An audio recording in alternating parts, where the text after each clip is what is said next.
Newsfirst Newsline with Faraz Shaukutali. And a jolly good morning to you. This is Newsline, live as always from the Newsfirst studios in Dawson Street in Colombo and broadcasting on TV1, which is a proud member of the Capital Maharaja Group. A very good morning. And as Sri Lanka awakes to the news yesterday from the Attorney General that there are distinct possibilities of actually resolving the bond issue, we welcome the latest developments and hope for the best. And of course we hope for a real commitment from ministers to stop trying to save their friends and instead save the people from further misery. On that note, and to discuss yet another pressing problem that is afflicting not only Sri Lanka but globally, is the question of an aging population and the challenges that presents in a number of fronts, including resources and of course that ever and never-ending problem, perennial problem of finance. And thanks to the Gamini Korea Foundation, who've led the way in Sri Lanka and have organized a seminar on the problem of an aging population. And to discuss that, we have three specialists on the topic of aging population. And as we do things differently on Newsline from time to time, we're going to let them introduce themselves, starting with... Hello, I'm Dr. Mahendra Gonsal Korala. I'm a retired physician in geriatric medicine who worked in Manchester, UK. And... Hello, I'm Dr. Shiromi Madhurgi, and I'm a consultant community physician attached to the Ministry of Health. And finally... Hello, I'm Dr. Dilhar Samarvira. I'm a consultant physician and I'm president of the Sri Lanka Association of Geriatric Medicine. Wonderful, thank you.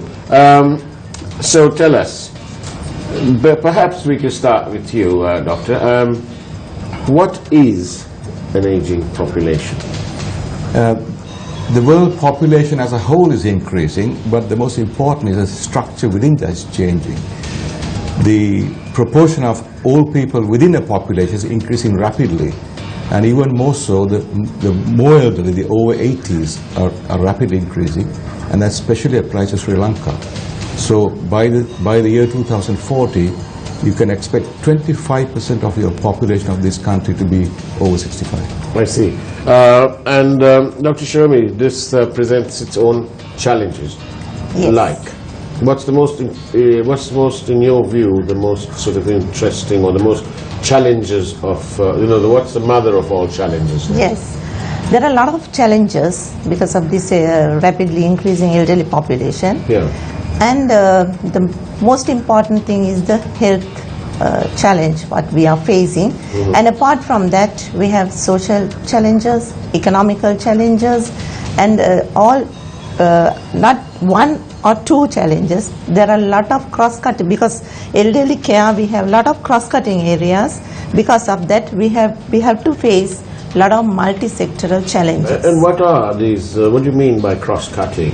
Yes, because when you consider health, yeah, it has a lot of contributory factors. Right. Social factors are contributing it. Mm-hmm. Health itself contributes it.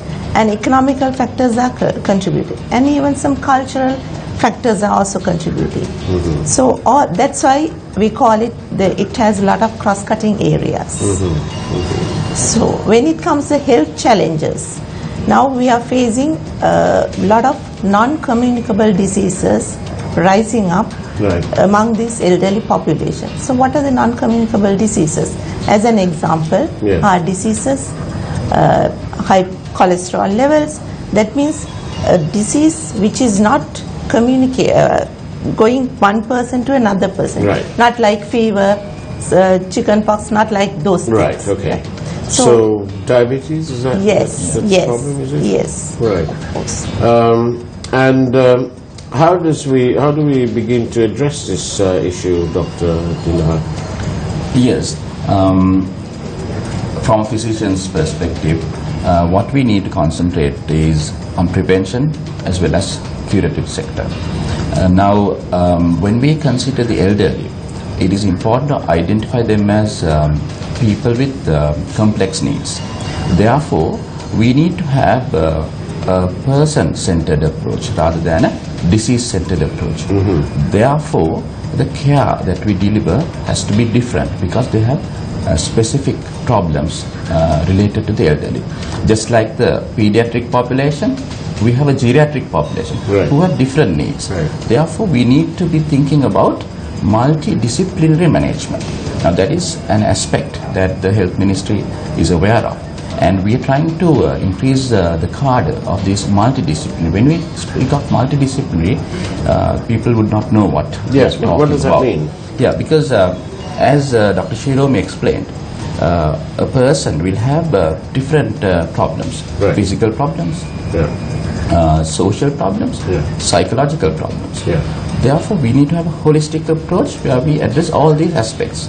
Now, a doctor alone cannot do that, because the doctor has to see certain aspects of this, but he wouldn't have time and expertise to look into all these aspects. So we need other people, such as we need good nursing officers specialized in geriatric care, and we need people to increase their movement, like the physiotherapist, exercise, their stability, the balance improvement, all that. And we also need people called occupational therapists who are experts in providing equipment which would make their life easy. Even improvements at home. So some people are falling because they don't have enough supports at home. So that kind of thing.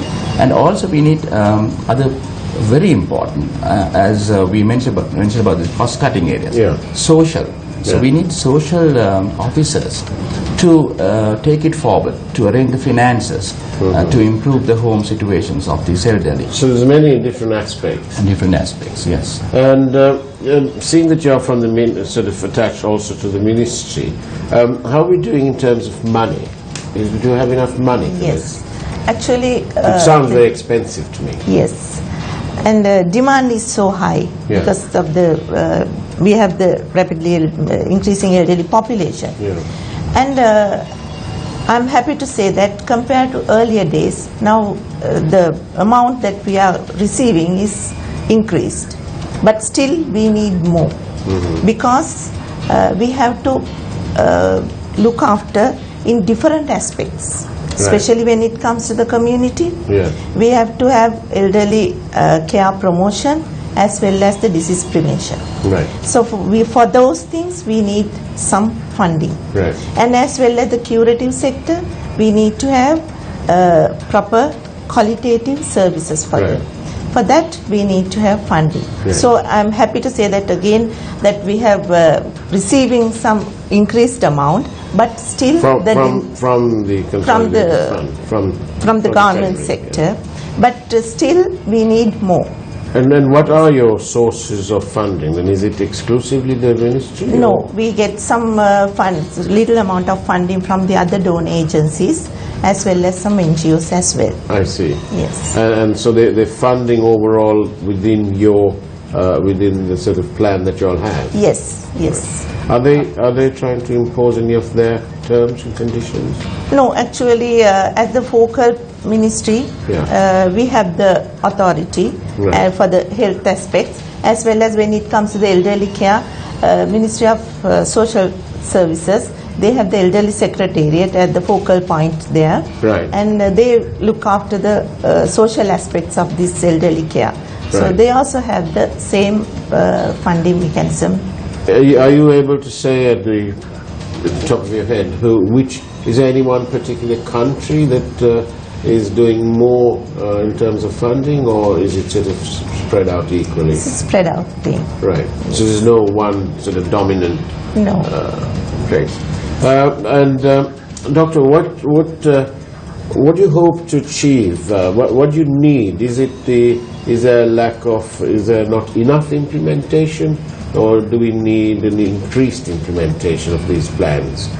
Well, if you asked me, to me one of the important factors is to have a long-term perspective and not short-term thinking.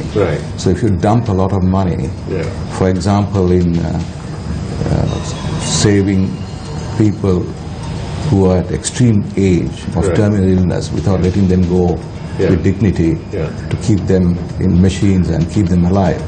That's a waste of money. That money is better put to preventive care for preventing people from getting all the illnesses which old people get. So you need a long-term approach. So the money is necessary, but those who use the money have to be responsible in how they use it. And for that, of course, one needs professionalism.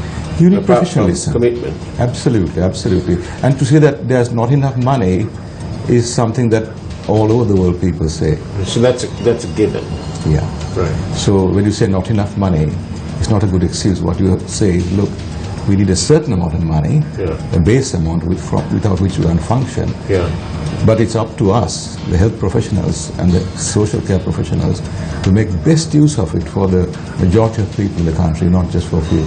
And what about, you say to go with dignity and so on, but also whilst alive to live with dignity. And how does one have that on the one side and the other, and this sort of cultural shift here, where in the days of yore, we usually had only one person in the family working, and the other was at home. And now, of course, because the world has evolved, and we find quite often that both the team are working. It's not only because of economic challenges, but also I believe that obviously with the empowerment of the female population all over the world and encouraging them to be an active participant, a 50-50 participant, then you find that there's not enough of the family values. I don't think that there are many in Sri Lanka who relish the thought of mum and dad being shipped off to an elder's home. But increasingly that is becoming the reality, and with migration we find that parents are here almost left to their own devices. So how does one balance all these? Actually, we need a lot of advocacy, because active healthy aging, it starts from very early age, because we need to give the awareness to become a person, to become an active healthy person in later life. It has to start from during the pregnancy. So that's why it's called womb to tomb journey. It's a womb to tomb journey. I like that. That's a good tagline. Yes. And it's you spend a lot of money on coining that term. And the other thing is, it's a life course approach. And we have to advocate or aware all different target groups, children, adults, teenagers, everybody. So when it comes to the cultural aspects, so earlier we had extended family system. We all lived together. But now it has shifted to a nuclear family system, very close compartment system. And the other thing is in-migration and out-migration has increased. The people are coming from villages to the town seeking their jobs. And as well as they go for overseas seeking jobs. So then the elderly population, old parents are staying inside their parental home. So again, I would like to connect that disability rate as well, because when you become old, you get a lot of disabilities. So then the other thing, the statistics very clearly shows us that 80 plus group, that means those who have aged over 80 years, are increasing in the country compared to the other elderly population age groups. So apparently we need carers to look after them. So that is another aspect that we need to think. So that's why as a initiative we have started the carer training program for these people. Because we need to have somebody trained person to look after the elders. Because it is rather specialized. Yes. What about, what about people who are financially challenged and may have to rely on the state to look after them? Well, what are the options available to such people? Yes, and the social aspect is looked after by the elderly secretariat. Right. They provide lot of assistance, financial assistance for the needy elders. Right.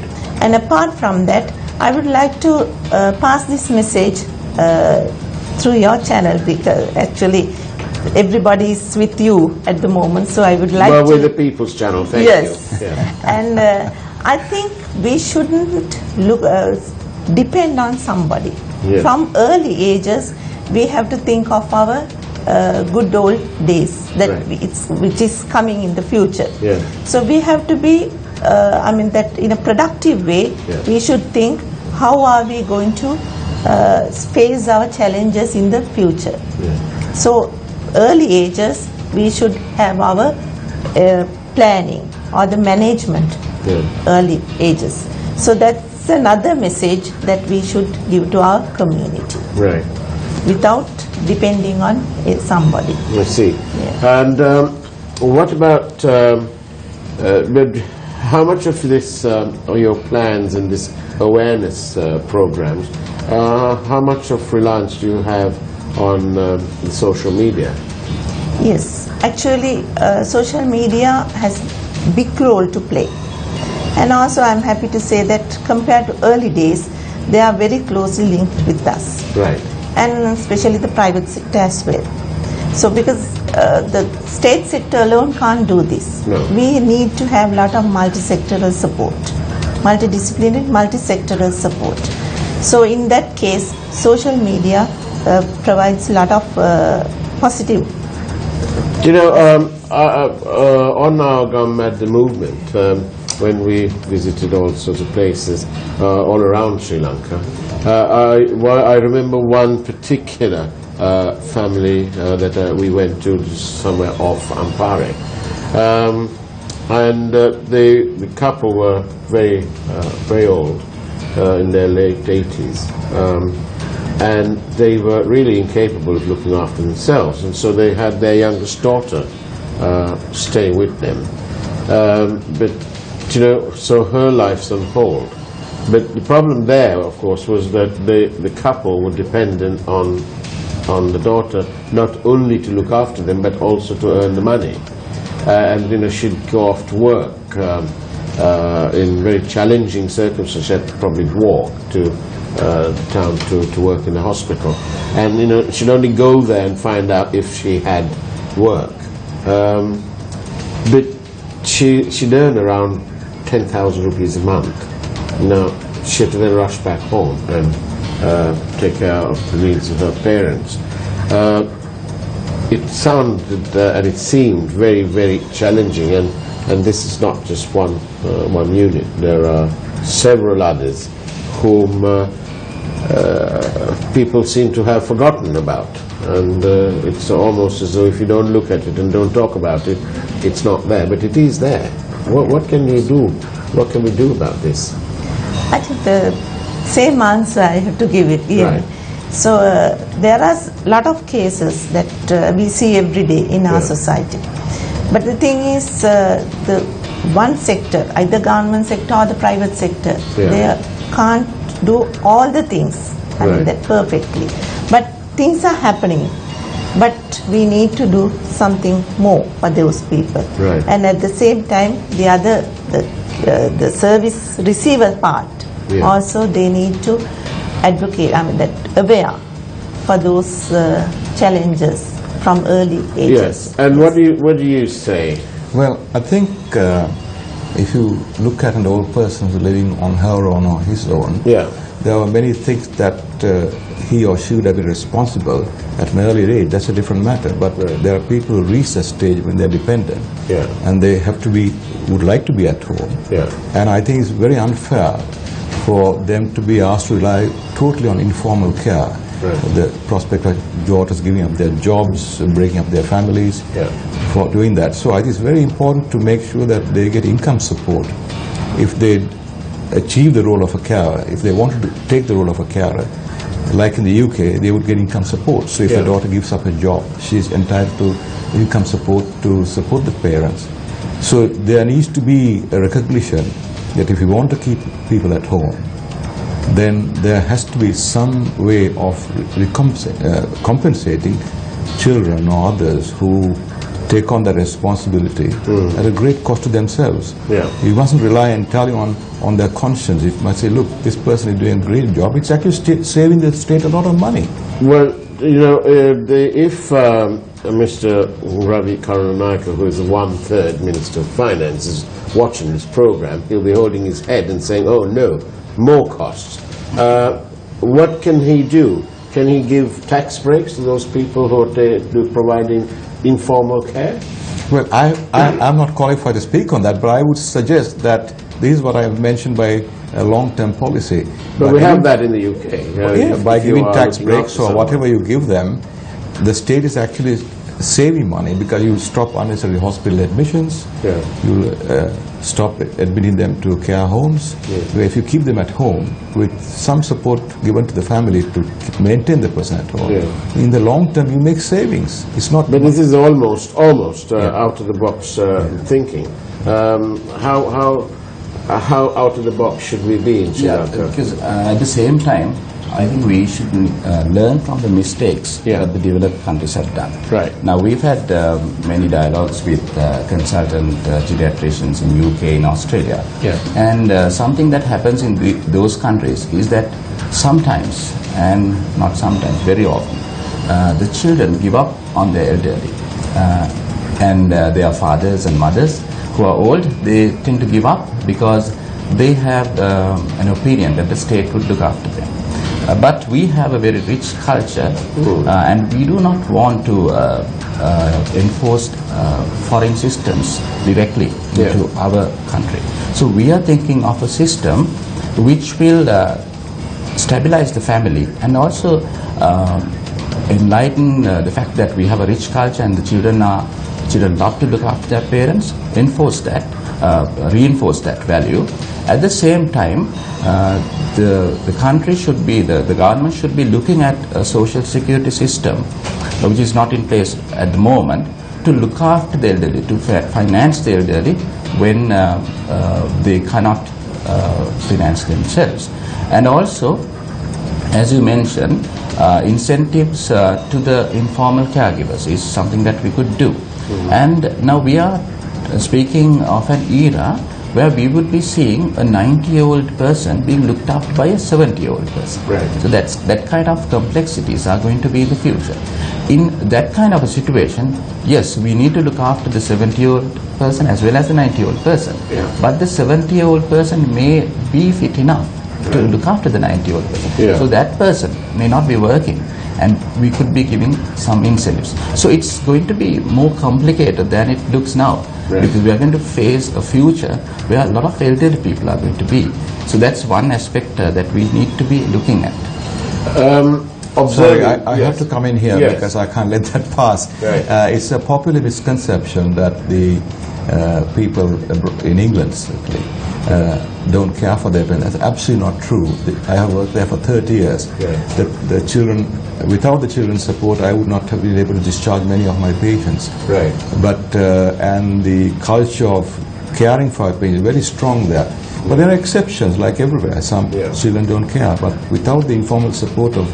But the point is that in the instances where the children don't care, that itself could be for several other reasons, but their own circumstances. They got to work, so they simply don't have the time. That's right. But then you have a system in place where the state takes over. You don't find people, well, you do find in London and so on, people sleeping in cardboard boxes and all that, but it is not as prevalent as the people who are homeless in this country, and who I quite often wonder what the health condition is of these people who are homeless and who are sleeping on porches and porticos of offices where there are no security guards to chase them away, and they don't seem to have booster injections of anything, or they seem to go on. So I wonder what the state of their health is, apart from anything else. So these are obviously challenges. And back to you, Dr. Shomi, What can you reasonably expect to happen from the government? Where is there enough of commitment to implement these policies? How much of corruption is there? How do you, is that in the way? Because wherever we look, and I'm not sorry to continue to mention corruption, because it's prevalent in all parts of our society. So do you find that there in the health sector? I mean, it must be awful if it is, because it's so close to everyone's hearts. Yes. Actually, we are dealing with, when it comes to the curative sector, we are dealing with patients. Right. When it comes to the community sector, we are dealing with clients. Right. So when it comes to the elderly care, in curative sector, patients, elderly patients. Yeah. When it comes to the community care, our elders. Right. Mothers and fathers. Yes. So wherever there are positives and negatives. Right. When it comes to the health, when it comes to the social, economic, wherever it's... How far are we away from reaching a happy median? Yes, that's what I'm going. Yeah. And so the problem is that when it comes to the community care, we need, now at the moment, we are discharging patients from the hospital straight to the home. Right. So we need to have intermediate care. Right. Right. So long-term care, intermediate care, then home. It's a process-like thing. In other countries, they have it. Right. So we don't have those things yet. Yeah. But there are plans. So most probably, very soon, we'll activate all those things. So when it comes to the financial handling, so the things are moving, but there are gaps. So we need to advocate those gaps. Learn, as Dr. Dilha mentioned, we need to learn from the past experiences, and then we need to fill up those gaps. Well, good luck in all your efforts, all three of you. And there is a seminar today at the BMICH. Tomorrow. And it's at the BMICH tomorrow between 4 and 6 p.m. At Committee Room C. And members of the public are all welcome to attend this very important seminar. Pre-registration is not now required. And this is obviously a very serious matter, deserving of your full attention and support. And on that note, thank you for being on the Newsline program, and thank you to the Gandhi Korea Foundation for taking up such an important topic and hopefully carrying it forward. On that note, that's it from Newsline. We'll see you here, same time, same place tomorrow, and helping you to stay connected, as they say, on Face the Nation, which broadcasts every Monday evening. On that note, that's it then. Thank you very much. Have a great day, and of course, God bless.